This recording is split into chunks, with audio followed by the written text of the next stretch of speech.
today's episode of the Brains Byte Back podcast, we speak with Venkatesh Sundar, founder and CMO of Indusface, a company offering web app security certificates to keep businesses safe. In this episode, you'll learn how Indusface first started, the story behind the name Indusface, and advice so that you can best defend yourself and your business from hackers. I hope you enjoyed today's episode. Venkatesh Sundar, Venki, I am the founder of Indusface. I was the founding CTO who wrote the first line of code, built the minimum viable product, which gave us the right to win and get the first set of customers. I was the first pre-sales engineer in the deployment of the first few set of customers. As we evolved and the product market fit was established, and we had large enterprises, banks, insurance, manufacturing, large manufacturing, adopt our product and use it for securing their web, API, and mobile apps. And as we scaled, I was able to get better people than me to solve the scale problem, and took on a digital marketing role to build what we have built with our success closer to our home base in Asia and India. I took on a marketing role to see how do I take that message out to the international market. So an accidental marketeer from a technologist. And then that problem, again, the day zero problem of marketing to get international customers was solved. And we are at a point where we have 100 plus customers in US. We have 5,000 plus customers globally, including the freemium versions, 1,500 plus customers using the freemium version in US. But the paying customers, large enterprises, mid-market segment in US is also 100 plus. And building on that, I'm now taking the third day zero problem to build on the enterprise US business as a president of Americas to now in the process of moving from here to the US. Right now, I travel there quite a bit. Replicate our enterprise success here, build on our mid-market success that we acquired digitally from internationally, and now focusing on the US market to build the pre-sales, sales, business development, customer success in the US enterprise market. So that's me. Long answer. I can keep talking about this, but yeah, we have established product market fit at every stage, proven the product at every market, and then building on scale on top of it. And in a nutshell, I think I would define myself as solving the day zero problem. I mean, startup by definition is day zero, but you break it down into many day zero problems as we scale up. And then once the day zero problem is solved, I've tried to find somebody better than me to scale it up. And then I try to move on to do something else. Fantastic. Well, congratulations on all this growth you've seen. And I was really curious about how the company started, and you gave quite a good summary there. But I'd like to know, how did you come up with the name Indusface? Like, what's the story behind that? Yeah, so I think it's got, the story is more related to our roots. I'm obviously live in India, and my origin is in India. And India has gone through different transformation at different stages, especially in technology. India ended up becoming the go-to place for services, outsourcing, software development, those kind of stuff. But the product innovation from India was still lacking when we started this. So I think it was more an emotional tie to root. We wanted to be the face of India, and India's roots is in the Indus civilization for a product that make in India that goes internationally, right? And in this day and age of globalization, to have a right product, anybody in the world, anywhere can buy it. But we want to have the footprint of the roots and the founders' roots also tied to our name. So Indus civilization represents the ancient civilization, which had phenomenal innovation progress 2000s of years back. We want to do that now in the new age era of information technology in cybersecurity, which is my domain, and that's about it. So nothing very exciting, but yeah, that's probably more an emotional founder's emotion attached to it. I'd say that's very exciting. That's cool. Yeah. I did not know that. I'm always so curious to know what the story is behind a company's name, because I always find it so important, and that you usually find actually there's quite an interesting story. And I like the fact that this is a fusion of different words. So that is really cool. And you mentioned there about cybersecurity. Last year, you folks published an article to keep your business prepared for a hacking season. And obviously, as you mentioned in the article, 89% of organizations reportedly experience holiday ransomwares. But as we know, these attacks can happen at any time of year. So what advice do you have for listeners to best defend their businesses from hackers? So, I mean, ransomware is not an attack. Ransomware is the outcome of an attack where somebody is held ransom. And during holiday seasons, people are most vulnerable. They are looking for shopping, end users are looking for deals, businesses are trying to come out with new promotions, and speed is of more importance to get those promotions and their applications out. And in that process, there might be many vulnerabilities that leaves them open, which is what gives an open playground for hackers. So it happens during holiday season. Is probably is by it's an automatic function of speed for the businesses to roll out their promotions, exploit make use of the holiday seasons, and for consumers who are looking for deals. Combination of all those things leaves open many vulnerabilities. So my advice to people, especially businesses, because we are in the business of protecting applications for businesses, because applications are central to the way they interact with their consumers, employees, partners, and everybody, right? So we protect applications. So we tell that make security an integral part of your software development life cycles and all the way into production, so that at least your application does not become the segue through which your customers, your consumers, and their data are at risk. So do not compromise speed, but make security an integral part without compromising speed. And that cannot be done unless and until you accept that, yeah, this is my domain, this is my area of expertise in terms of what we do. It can be a CRM application, it can be a D2C e-commerce application, it can be a cab riding platform, whatever it is, right? At the end of it, central to any of those businesses interacting with their consumers is an application.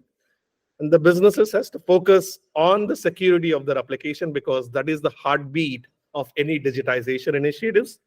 And speed of business is now imperative for anybody to stay relevant.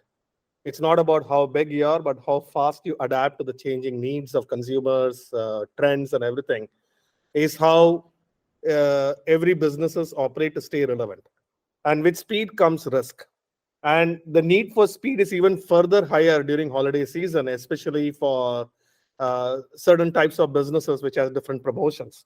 And hence you see a correlation between higher amount of attacks and public reports during holiday seasons for ransomware, because it's not by chance or coincidence, right? There is a very strong cause and effect there. Because of speed, people end up having more vulnerabilities that can be exploited, and the hackers are waiting to exploit those vulnerabilities.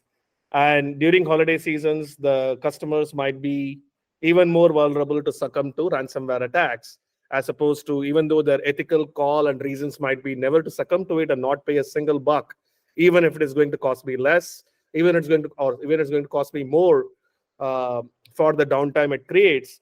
But that ethical reason goes for a toss when their business is shut down, and even further so during holiday seasons. So my advice, which is the question you asked, is to consumers: do not click on any random links, or do not click on links that you do not know. Do not share your OTP to unknown people. Make sure that the endpoint which you're interacting is trusted, it is encrypted. Have an eye for detail. That is only through consumer education and awareness that can address that. But to businesses, which becomes a segue through which consumers interact with them, they have to make sure that their own application, that their own services that they provide lives up to the trust the consumers and the businesses and other people place on them. And to live up to the trust, they have to make sure they proactively take effort to mitigate those risks. And if it proactively take those efforts and mitigate those risks, it can also deal with when those attacks happen much better. And it also wins consumer confidence. Because most of the breaches, the problem of erosion of consumer confidence is not because of the attack or the downtime itself, but because of the lack of transparencies that businesses have into communicating clearly What is it that happened? What is it they did? What is it they are going to do to improve it?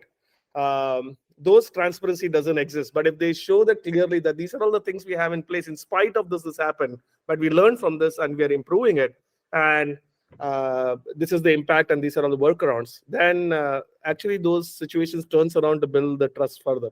So answer to the long answer again is to businesses: pay important attention to application security and do not compromise on application security practices in favor of speed. Make it an integral part, and do not compromise on speed, but make it an integral part of how do I keep the agile development going on with speed as an integral, with security as an integral part of that.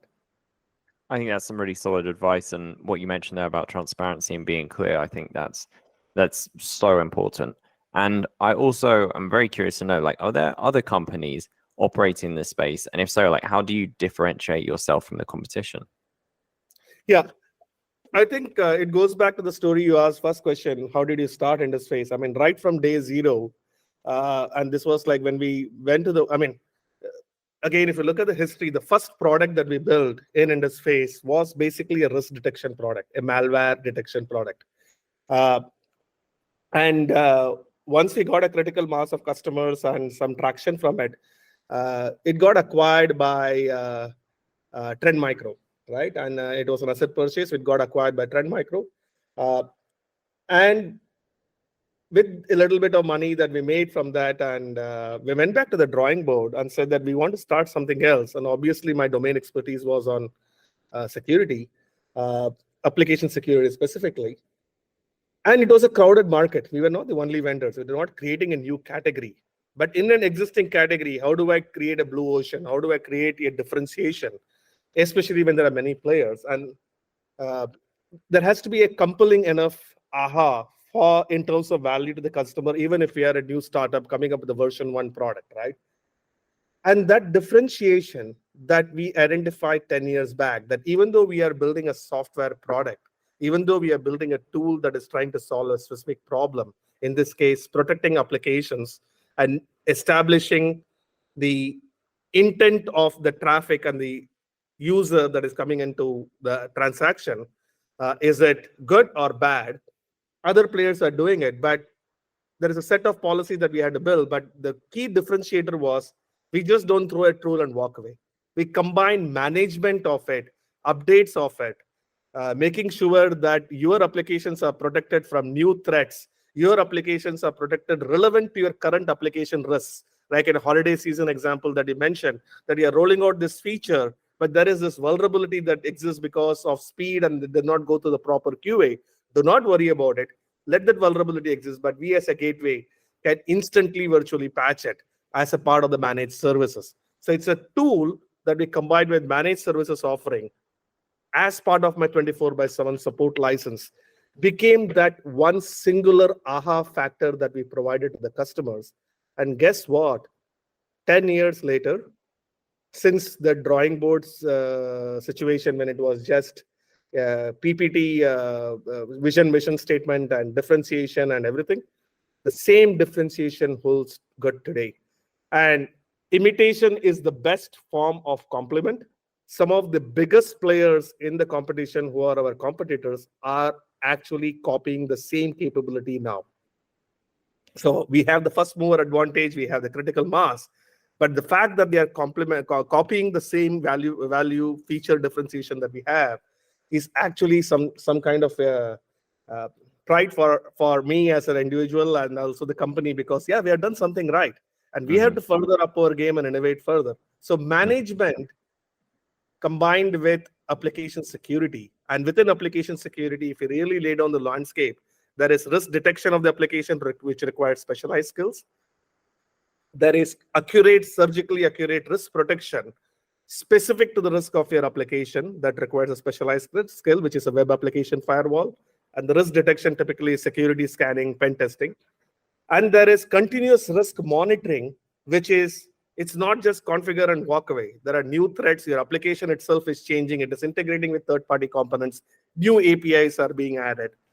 All of these three together under one umbrella with the 24/7 support management to you, becoming a single-stop application security vendor with management who just don't throw a tool and walk away becomes a most compelling differentiator. And then the delivery of it to the customer and references and everything then helps to sustain it.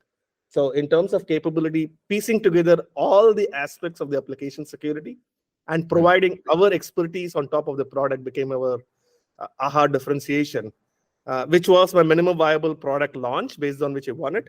And it continues to remain a key differentiation today based on our ability to build on the first mover advantage and process integration, or a lot of other things. And now our competition and the industry itself, and even analysts are telling that OEM vendors has to up their game in terms of the services component they provide as part of support. It cannot just be incident management. It has to be uh, this, which further validates our original vision, mission, and our differentiation as well. Yeah, I think what you said there definitely makes sense to me. The fact that imitation really is the greatest compliment, and I can understand how you have such a competitive offering when you offer all of that. And it does sound like you're working a lot at the moment, and I'd love to know, like, what's next on the horizon for you folks at Indusface? Yeah, so if you look at how the application has evolved, right? I mean, there's Web 1.0, 2.0, now people are talking about 3.0. The fundamentals of communications and applications and providing some service doesn't change. But what has changed is, like, if you look at internet traffic today, the user to website related conversations is small. It's certainly a big part, but comparatively, it's the internet traffic. A bigger part of internet traffic is going to be app to app communication more than human to app communication. Device to app communication, app to app communication. An example, you go to a website or you go to an app, you go ahead and engage in a transaction, you want to buy something or you want to download a document or upload a document. Then finally, there are other pieces like a payment gateway. That's a third-party component that those application integrates with. And that payment gateway is an API call between the application you're communicating with and some other application that application is communicating it for, providing the service to the consumers, right? So the app-to-app communication is going to be such an integral part of the app economy evolution that API security has become a big pain point. API security, paradoxically, is easier to solve from a technical standpoint, but from an operational standpoint, people are talking about shadow API. People are talking about how do I discover those unknown APIs? How do I make sure I have a surgically accurate policies for my API definition, which really requires a Swagger file or some sort of a documentation, which people don't have, because you know how developers and documentation work together, right? So those are big challenges, and we try to address those challenges, and API security is a big theme. The second big theme is ransomware. Then the power for a hacker to bring down a system is becoming cheaper and cheaper. Independent of vulnerabilities and risks and waiting for a targeted attack, they can just do a blind DDoS attack. And their application is not sized enough. DDoS is so becoming more smarter in terms of our DDoS and using predictive analytics and behavioral analytics, which is something that we have already done and unique in the world, the way we solve it. And building on that is going to be a key theme, so that DDoS and bot attacks, which even script kiddies can launch to bring out even the biggest of businesses, is a big pain point. So API security, more predictive, surgically accurate protection around API security, DDoS and bot management, which will continue to remain a pain point, are areas where I see there is a lot more that can be done. And with predictive analytics and all this GPT models and everything, I see that there is an opportunity for us, even though on the flip side, there is also a threat of more advanced attacks getting into the hands of script kiddies. On the other side, more sophisticated defenses can be built with predictive analytics and behavioral analytics model, and surgically accurate protection for your APIs and applications as possible. So I think API security, more predictive analytics on DDoS and bot protection is going to be a key trend in the next couple of years. Fantastic. Well, it sounds like we have an interesting time ahead of us, to say the least. And if people want to keep up with the work that you're doing and keep their fingers to the pulse, how can they do that, Venki? Do you want to direct them to a website, or can they get out in touch with you directly? Yeah, I mean, they can come to our website, indusface.com, www.indusface.com. I mean, they can get in touch with me directly as well, venkatesh.sundar@indusface.com, or our 24/7 sales@indusface.com. But yeah, I think not just Indusface as a purpose and as a mission, we want to preach everybody that make application security an integral part of your software development lifecycle. People are talking about shift left, but also make it continuous. Don't leave what is right by just going shift left, right? Make it a continuous part of your software stack, even in production. And if you need help in doing that, we can be a security partner, because if you protect your applications, you protect your business. Fantastic. Well, we're going to include a link to your website in the show notes of this episode. But otherwise, Venki, those are all my questions today. And I just want to say thank you so much for joining me. Fantastic. It was a pleasure, Sam. Thanks a lot. Thanks a lot for having me here. No problem. All right. I'm going to stop the recording. Growing a company has many hurdles, from securing funding to expanding your business capabilities to ranking better on search. Each business challenge is uniquely complex. The solution to these challenges is growth-focused digital PR and marketing, and that is where our sponsor, Publicize, comes in. Publicize sets itself apart from traditional PR companies. It does not charge large retainers or churns out press releases whether you've got a newsworthy announcement or not.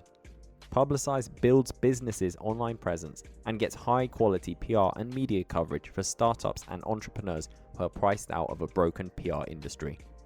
What's more, listeners of Brains Byte Back can find the tools and resources they need to overcome common hurdles that many startups face when trying to generate long-term growth by visiting publicize.co/BBB. That's publicize.co/BBB.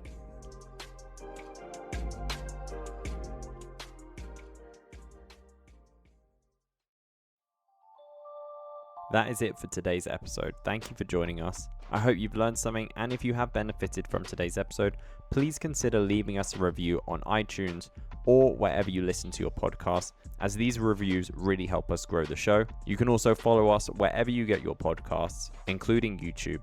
Just search Brains Byte Back and you will find us. We hope you join us for more episodes in the future, and until then, take care.